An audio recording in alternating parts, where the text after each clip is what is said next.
Hello વિદ્યાર્થી મિત્રો, કેમ છો? મજામાં? તો આદર્શ ક્લાસીસમાં તમારું સ્વાગત છે.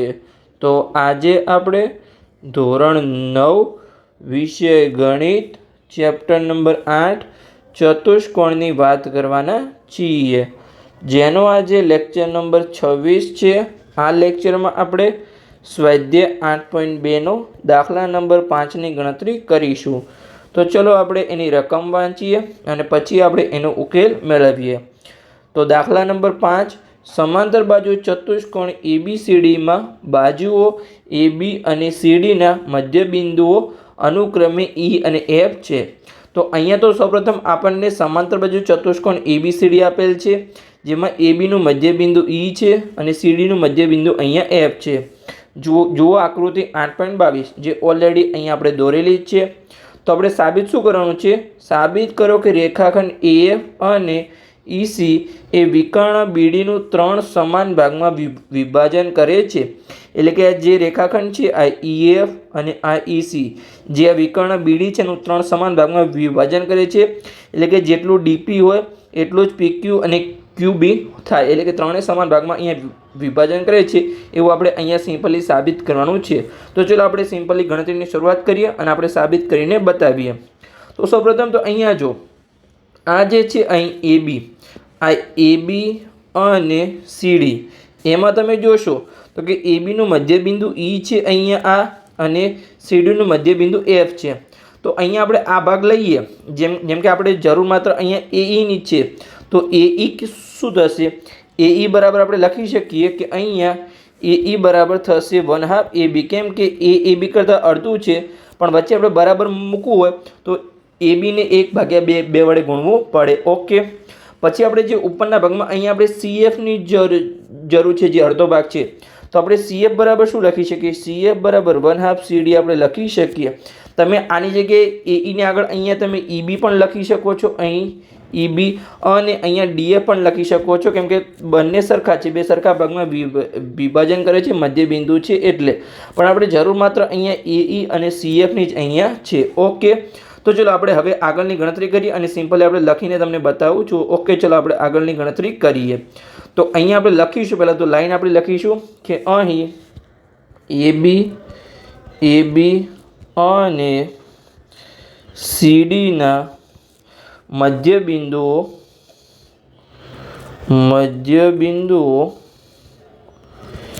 અનુક્રમે E અને F છે. ઓકે, હવે મધ્યબિંદુઓ છે તો આપણે લખી શકીએ અહીંયા કે માટે AE બરાબર 1/2 AB અને CF બરાબર 1/2 CD અહીંયા આપણે લખી શકીએ. ઓકે, તો આ આપણું સિમ્પલી લખાઈ ગયું કે જે આ એનો ભાગ છે AE, એને આપણે આખું જે છે AB કરતાં એ અડધું છે, તો આપણે AE બરાબર 1/2 AB અને CF બરાબર 1/2 CD આપણે અહીંયા લખી શકીએ છીએ. હવે આ જે આપણો ચતુષ્કોણ છે એ કેવો છે? અહીંયા સમાંતર બાજુ ચતુષ્કોણ છે. આજે તમને રકમમાં પણ ઓલરેડી આપેલું છે, તમે વાંચો અહીંયા કે સમાંતર બાજુ ચતુષ્કોણ ABCD. તો આમાં શું થાય? સામસામેની બાજુઓ સમાન પણ થાય અને સામસામેની બાજુઓ સમાંતર પણ થાય. તો અહીંયા આપણે લખી શકીએ કે જે આ AB અને CD છે, AB અને CD એ સમાન પણ થશે અને અહીંયા સમાંતર પણ થશે. તો અહીંયા આપણે લખીએ કે અહીં સમાંતર બાજુ ચતુષ્કોણ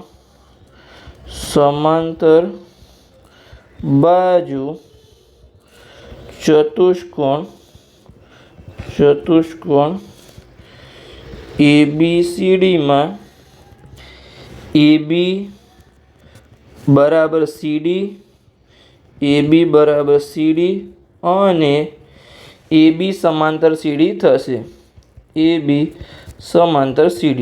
હવે જો AB બરાબર CD અને AB સમાંતર CD હોય તો અહીંયા જો આ શું છે? અહીંયા આપણે AB અને CD સમાન છે. જો આ સમાન થાય તો અહીંયા AE અને CF પણ સમાન થાય. કેવી રીતે? ધારો કે અહીંયા આપણે તમારું AB અહીંયા 10 સેન્ટીમીટર છે અને અહીંયા CD ધારો કે તમારું 10 સેન્ટીમીટર છે, તો એનું જે અડધું હશે એ AE એ પણ 5 થશે અને અહીંયા CF પણ 5 થશે.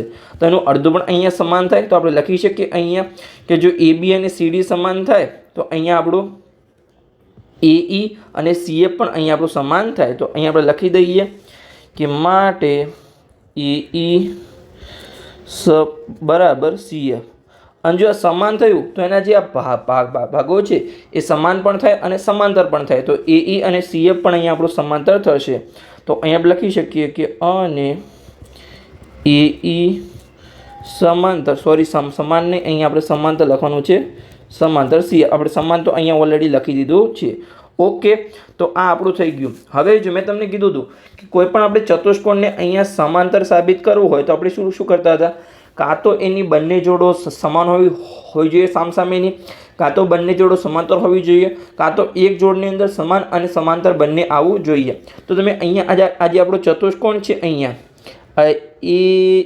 AECF, તમે આ ચતુષ્કોણમાં જુઓ શું થયું. અહીંયા આ AE અને જે સામસામેની બાજુઓ છે અહીંયા AE અને CF સમાન પણ થઈ અને સમાંતર પણ થઈ. જો આપણે અહીંયા લખ્યું કે AE અને CF સમાન છે અને પછી આપણે સમાંતર લખ્યું તો અહીંયા આપણે લખી શકીએ કે જે આપણો ચતુષ્કોણ છે AECF એ કેવો બનશે, અહીંયા સમાંતર બાજુ ચતુષ્કોણ બનશે. તો અહીંયા આપણે લખી દઈએ કે અહીં માટે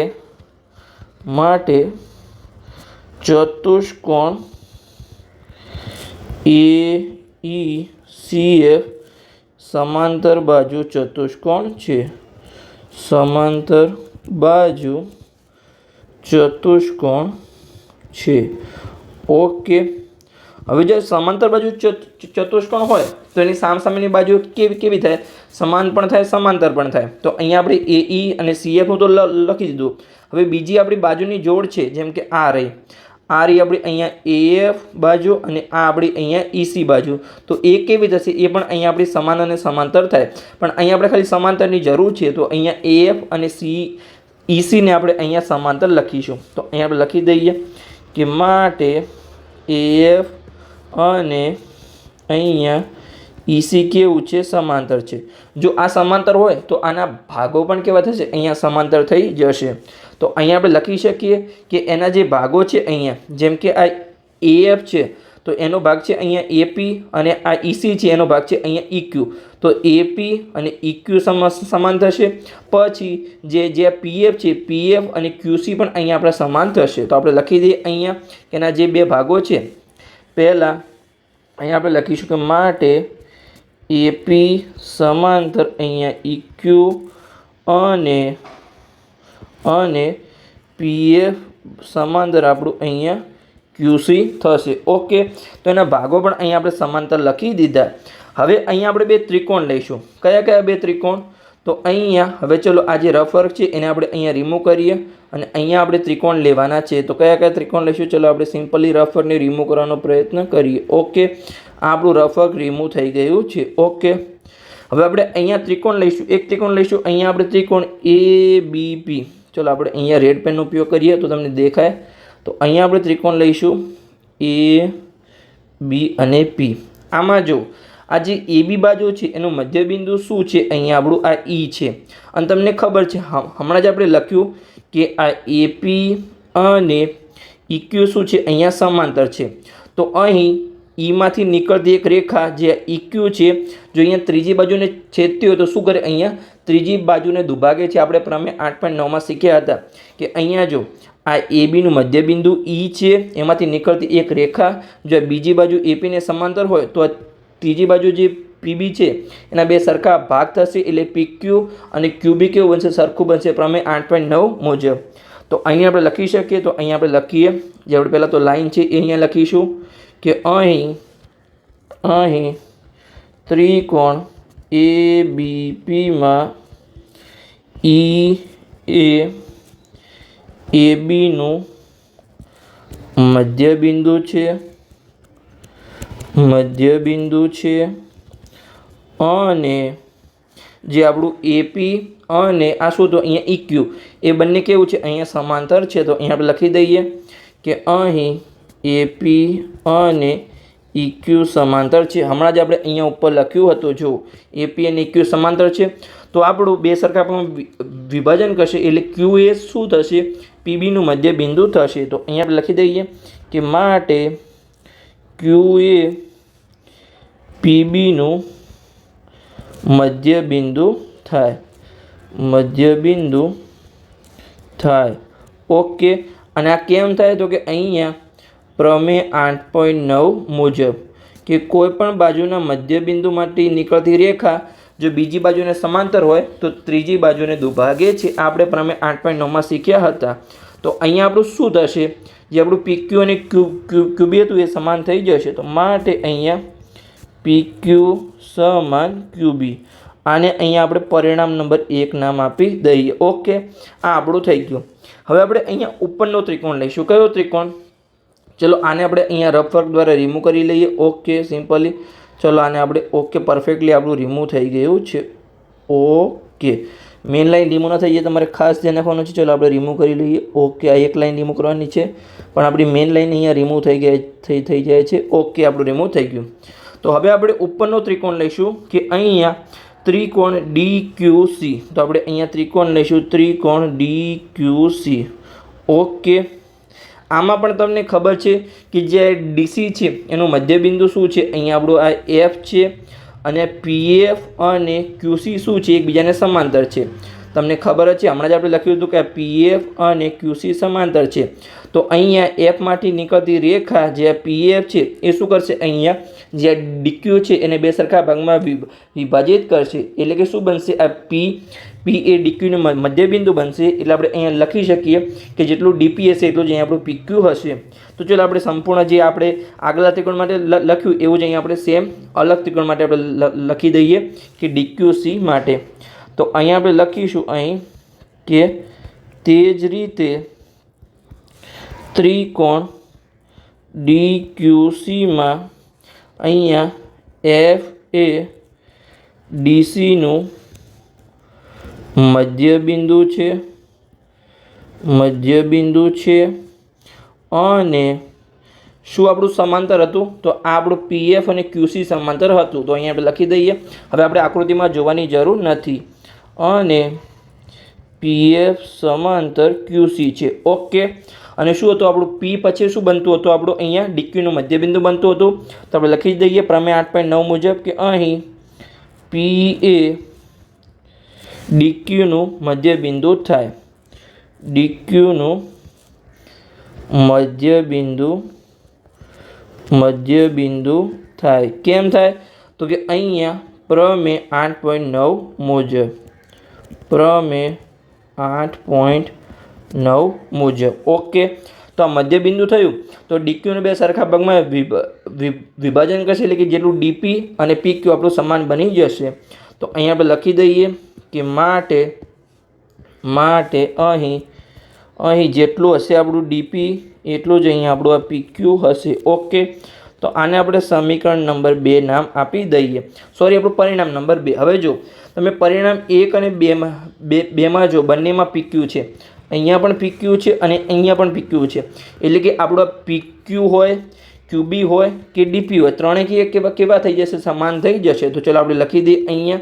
તો અહીંયા આપણે લખીશું કે પરિણામ 1 અને 2 પરથી પરિણામ 1 અને 2 પરથી શું આપણું સાબિત થાય છે, અહીંયા કે જે PQ છે એ અહીંયા આપણે જે પહેલાં કોને સમાન થયું હતું, QBને સમાન થયું હતું. તો QBને સમાન છે.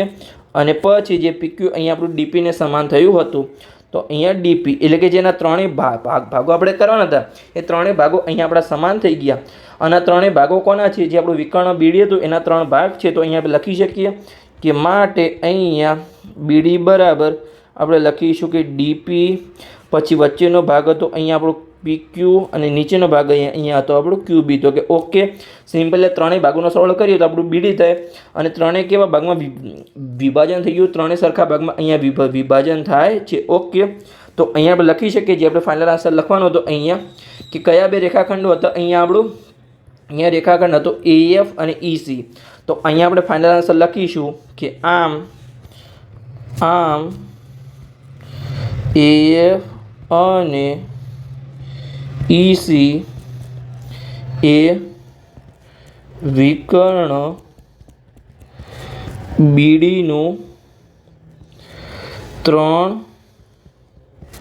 સમાન ભાગમાં વિભાજન કરે છે. ભાગમાં વિભાજન કરે છે. ઓકે, તો જે આપણે સાબિત કરવાનું હતું એ અહીંયા આપણું સિમ્પલી સાબિત થઈ ગયું છે કે AF અને EC BDને 3 સમાન ભાગમાં વિભાજન કરે છે અને આ રહે આપણા 3 ભાગ PQ, QB અને DP. સિમ્પલી આપણું અહીંયા સાબિત થઈ ગયું છે. તો અહીંયા સ્વાધ્યાય 8.2નો દાખલા નંબર 5 પૂર્ણ થઈ ગયો. એની જ સાથે અહીંયા આપણું લેક્ચર નંબર 26 પણ પૂર્ણ થઈ ગયો. તો લેક્ચર સારો લાગ્યો હોય તો ચેનલને સબસ્ક્રાઈબ કરો અને તમારા મિત્રોને વિડીયો શેર કરો તો એમને પણ સરળ ભાષામાં ગણિત શીખવા મળે.